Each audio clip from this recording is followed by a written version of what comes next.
Hey guys, welcome back to our channel How to Guide. Today, in this video, I'm going to show you guys how you can update your name on Ring app.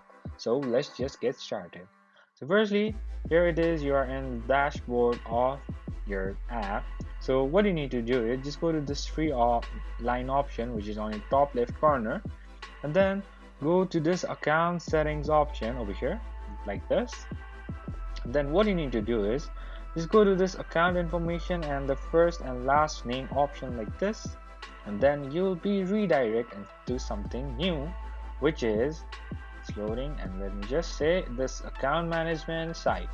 So over here what you need to do is, as you want to update your name, you can see on personal you see name and your name over there like this.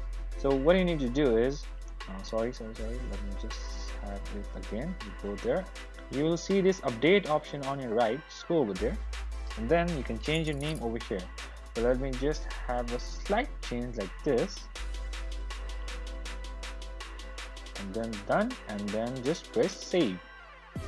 And that's pretty much, guys, that's how you do it. I hope this video is helpful to you guys. So thank you for watching our video, guys. If you like our video, please leave a like, and do not forget to subscribe our channel, and also hit the bell icon so you never miss an update from us. If you have any queries, just comment down below, guys.